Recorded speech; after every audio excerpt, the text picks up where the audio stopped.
오늘 우리가 읽은 이 본문의 말씀을 통해서 하나님의 다스리심을 믿을 때 우리는 이라는 제목으로 하나님의 말씀을 전하도록 하겠습니다. 오늘 이 시간 우리가 함께 깊이 묵상할 주제는 바로 무엇이냐? 하나님의 다스리심에 대한 것입니다. 우리는 하루가 멀다 하고 불안과 염려의 소식들을 듣습니다. 경제가 어렵다. 그리고 전쟁의 소식들이 전 세계 가운데 끊이지 않는 등, 그리고 더해서 사랑하는 사람들의 질병이라든가, 그리고 또한 생각지 않은 관계 안에서의 어려움, 예상치 못한 사고와 또한 주는 그런 시련들 가운데 우리 삶은 너무나 자주 우리가 통제할 수 없는 일들 앞에 무너지는 것처럼 느낄 때가 참으로 많습니다.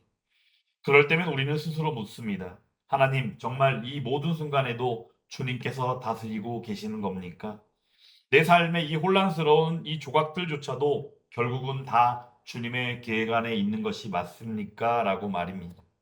그 질문 앞에 오늘 로마서 8장의 이 말씀은 단호하면서도 따뜻하게, 그러나 깊이 있는 신학적인 고백으로 우리에게 답을 주고 있습니다. 그 답을 먼저 말씀드리면 이러합니다. 하나님의 다스리심을 믿을 때 우리는 세상이 주지 못하는 확신과 위로를 누리게 됩니다. 입니다. 오늘 이 시간 사도 바울은 먼저 이렇게 선포합니다.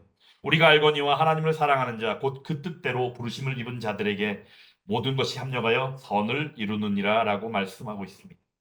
여러분, 여기서 우리가 이 모든 것에 주목할 필요가 있습니다. 모든 것, 과연 무엇일까? 좋은 일일까요? 기쁜 일일까요? 아니면 어떤 축복의 순간들일까요? 그러한 것들에 지나는 것이 아니라 슬픔이라 할지라도, 고난이라 할지라도, 때로는 실패와 눈물을 흘릴 수밖에 없는 상황이라 할지라도 이 모든 것 안에는 방금 전에 소개해드린 내용들이 다 포함되어져 있다는 사실입니다. 우리 인간의 눈으로 볼 때는 절대 이해되지 않는 순간일 수 있습니다. 하지만 하나님의 주권 아래에서는 결코 그것이 의미 없는 일이 아니라 의미가 있다는 것을 우리는 분명히 기억할 수 있어야 합니다. 이것이 바로 하나님의 다스림을 믿는 바로 사람이 가져야 하는 담대한 믿음일 수 있습니다.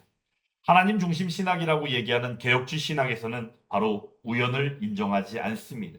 우리는 살아가는 삶 가운데 어떤 상황을 맞이하게 되면 늘 때마다 우리의 입술을 통하여 하는 이야기가 우연인 것처럼 얘기할 때가 참으로 많습니다.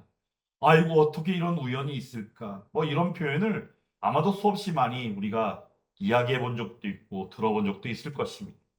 하지만 중요한 것은 우리가 하나님 중심 신학이요, 하나님 말씀으로 볼 때 하나님의 마음으로 하나님의 말씀을 보게 되면 결국은 세상의 모든 역사가 하나님의 주권하시는 다스리심이요, 주권적인 섭리 가운데 있다는 사실을 인정하지 않을 수 없다는 것입니다. 그러므로 이 시간 우리는 오늘 이 순간도 하나님이 다스리고 계심을 믿어야 한다는 것입니다. 그러므로 이어지는 본문 구절에서 말씀하고 있습니다. 하나님 미리 하신 자들을 또한 그 아들의 형상을 본받게 하기 위하여라고 이야기하며, 그로 많은 형제 중에 맏아들이 되게 하셨다라고 얘기하는 29절의 말씀, 그리고 이어지는 말씀의 30절 말씀. 30절 말씀은 사실은 어떻게 보면요, 우리가 구원의 과정이라고 얘기하는 구원의 서정의 핵심되는 내용이 바로 30절, 29절부터 30절의 말씀을 통하여 드러나 있습니다. 이것을 흔히 우리는 이렇게까지 표현합니다. 구원의 황금 사슬이다라고 이야기합니다. 내용인즉슨 황금, 황금이 바로 무엇입니까? 이 세상 가운데 존재하는 가장 고귀한 보물과 같은 그런 존재가 아닙니까?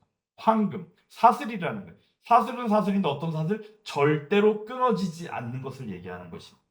그러므로 29절 30절 말씀을 통해서 하나님의 구원하심의 그 은혜가 황금 사슬로서 표현되어지는 바 흔들리지 않는 하나님의 계획을 우리에게 알게 한다는 것입니다. 그러므로 이 시간 예배를 드리고 있는 저와 여러분들이 진정으로 하나님의 그 구원의 계획 가운데 구원받은 은혜가 있고 구원받은 백성의 삶을 삶으로 시간 예배자의 자리에 있다면 분명 우리는 확실하게 하나님의 계획을 알고 그 안에서 하나님의 다스림을 고백하지 않을 수 없다는 사실입니다. 구원이라는 커다란 탑을 하나하나 견고히 쌓아 올리는 듯한 이런 황금사슬, 구원의 황금사슬. 근데 우리의 구원은 어찌 보면 순간적으로 우리가 어떤 감정의 결단, 아니면 어떤 우연히 찾아온 어떤 순간에 우리가 어떤 무엇인가를 선택해서 얻은 결과처럼 우리가 생각한다는 것이에요. 그런데 이 시간 우리가 그러한 마음들 다 내려놓을 수 있기를 간절히 원합니다. 우리가 구원받은 백성 되었고 구원받은 은혜가 있다는 것은 다 모든 것이 무엇이냐? 영원 전부터 하나님의 계획하심 가운데 절대적인 은혜로서의 결과가 바로 이 시간 예배를 드리고 있는 예배자의 모습된 우리들의 현재임을 우리는 기억해야 한다는 것입니다. 하나님께서는 우리가 태어나기도 전에, 심지어는 천지를 창조하시기도 전에 우리를 아셨고 택하셨고 부르셨다는 사실입니다.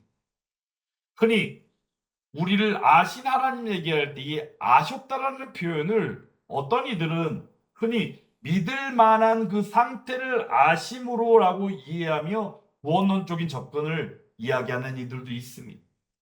근데 여기서 말하는 우리를 아셨다는 것은 결국은 바로 무엇이냐면 우리를 사랑하셨다는 거예요. 아셨다는 것을 사랑하셨다는 것과 우리가 혼동해서 이해해서는 안 된다는 걸 먼저 말씀을 드리겠습니다.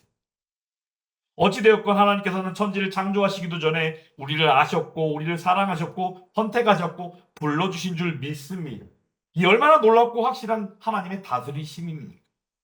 여기서 우리는 질문합니다. 내가 오늘 흔들려도 내 구원은 흔들리지 않을까? 내가 오늘 흔들려도, 내가 오늘 뭔가 문제가 생겨도, 내가 오늘 하나님이 원하시는 삶을 살지 않는다 해서 내가 받은 구원, 내가 받은 은혜가 흔들리게 되는 걸까? 이런 질문을 하게 된다는 거예요. 하나님의 다스리심 아래에 있다면 그 구원은, 그 받은 바 구원은 결코 무너지지 않고 취소되지 않는 구원인 줄 믿습니다. 그러므로 성경은 우리에게 말씀합니다. 바울이 전쟁터 한가운데에서 선포하듯이 이어서 말씀하는 내용입니다. 만일 하나님이 우리를 위하시면 누가 우리를 대적하리요? 라고 말씀합니다.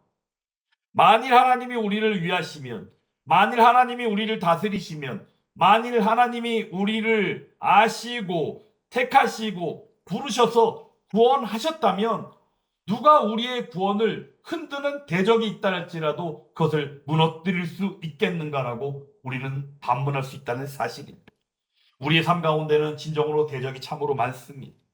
사람들의 비난도 있을 수 있고 우리들 자신의 실패가 있을 수도 있고 사단 마귀가 직접적으로 공격을 하거나 간접적으로 공격하는 일들도 있을 수 있습니다. 그러므로 맞닥뜨린 세상이 주는 시험이나 고난도 우리들이 어쩔 수 없이 경험하는 일들일 수 있습니다. 그리고 더 나아가 중요한 것은 바로 무엇입니까? 우리가 때마다 느끼는 우리들 자신의 연약함입니다. 육신적으로 연약하여 힘들어하는 모습이 있을 수도 있고 정신적으로 뭔가 늘 힘듦이 있어서 어려워할 때도 있고 여러 가지 모습들의 연약함을 우리는 느낄 수 있습니다. 하지만 중요한 것은 바로 무엇입니까? 하나님의 다스리심을 믿는 사람이라면 다 이 모든 것들을 알고 있다는 것입니다. 그러므로 그 어떤 대적이라 할지라도 하나님의 뜻을 거스르거나 또한 우리들을 정죄하며 나올 수 없다는 사실입니다. 왜냐하면 하나님께서 우리를 의롭다 하셨고 또 예수께서 우편 보좌에 앉아 계시사 우리를 위하여 지금도 중보하시며 간구하고 계시기 때문입니다. 그러므로 우리는 그리스도의 사랑으로 말미암아 끊임없이 누림 가운데 있습니다. 어떤 누림일까요? 생명의 누림 가운데 있다는 사실입니다. 이를 확신하는 믿음으로 오늘 바울은 선언하고 있습니다. 누가 우리를 그리스도의 사랑에서 끊으리요? 내가 확신하노니 아무 피조물도 우리를 우리 주 예수 그리스도 예수 안에 있는 하나님의 사랑에서 끊을 수 없느니라라고 선언하고 있다는 사실입니다. 이것이 바로 하나님의 다스림을 믿는 바로 그의 확신이라는 것입니다. 그 사랑은 바로 무엇입니까? 순간의 감정입니까? 아닙니다. 주권하심 가운데, 영원함 가운데 절대 끊어지지 아니하는, 실패하지 않는 그 사랑이라는 것입니다. 그것이 바로 우리 하나님의 사랑인 줄 믿습니다. 그러므로 고난이라 할지라도 핍박이라 할지라도 어떤 위협이 있다 할지라도 심지어 죽음조차도 우리를 하나님의 사랑에서 끊을 수 없는 줄 믿습니다. 우리는 영원히 하나님의 다스리심 가운데 있습니다. 그러므로 변치 않는 사랑 가운데 붙들려 있다는 것입니다. 이 시간 함께 고백할 수 있기를 간절히 원합니다. 우리는 하나님 앞에 붙들려 있다는 것이에요. 나는 하나님 앞에 붙들려 있습니다. 그러므로 난 하나님을 떠나서 살 수 없습니다. 하나님이 허락하시고 은혜로 베풀어 주신 그 생명의 누림 가운데 있습니다. 그러므로 하나님과 함께합니다. 이 고백이 함께하는 저와 여러분들일 수 있기를 간절히 원합니다. 실제 있었던 이야기입니다. 1930년대 미국의 대공황 시절에 많은 가정들이 굶주림 가운데 있었다고 합니다. 한 작은 시골 마을 교회에 헬렌이라는 한 어머니가 있는데 남편을 사고로 잃어버리다 보니까 세 자녀를 어렵게 키우고 있었습니다. 먹을 것도 없고 돈도 없고 아무것도 없는 지경에 매일 하나님 앞에 눈물로 기도했다고 합니다.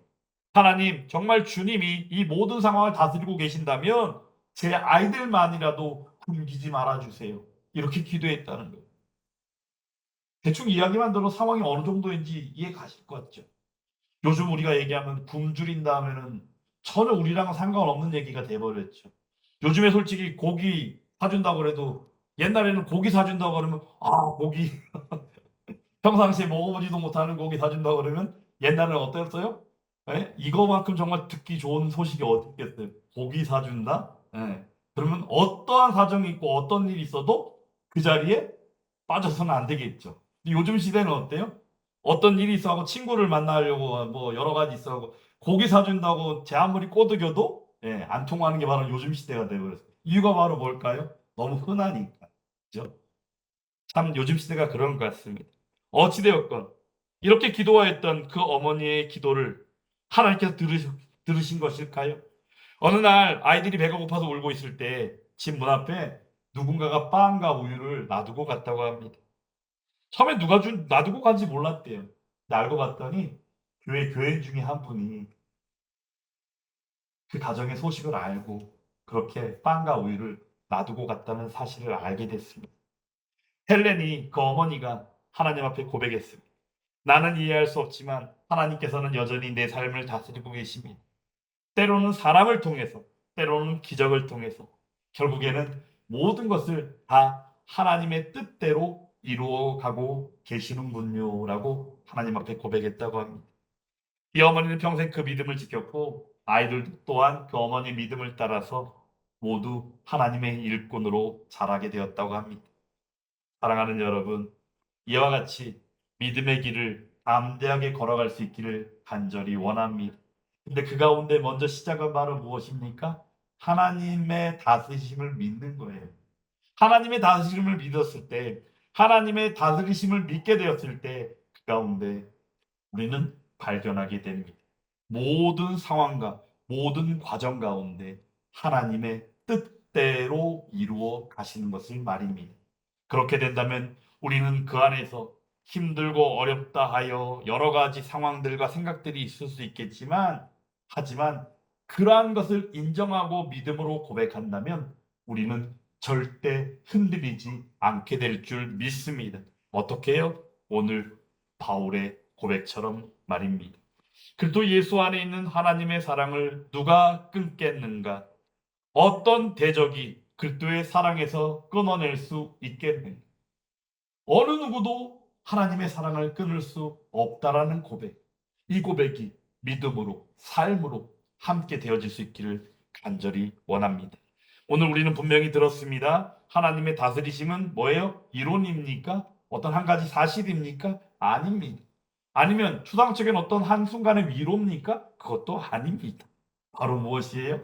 우리의 삶 전체를 붙들어 매고 우리들을 살게 하시는 하나님의 생명의 능력이라는 사실입니다. 이 사실을 기억할 때 우리는 확실하고 실질적인 그 신실한 믿음 가운데 나아가게 될 줄 믿습니다. 그러므로 우리는 하나님의 다스리심을 믿을 때 우리는 결국 절망이 아니라 소망을, 두려움이 아니라 담대함을, 그리고 나아가 낙심이 아니라 사랑의 확신을 가지고 온전히 살아가게 될 줄 믿습니다. 우리가 이해하지 못하는 순간에도 눈물로 기도하고 있는 그 밤에도 하나님은 여전히 주권적으로 변함없이 사랑으로 우리를 다스리고 계시는 줄 믿습니다. 그러므로 오늘도 그 하나님을 굳게 믿으며 혹여라도 여러분들 마음에 소원하는 기도 제목이 있습니까?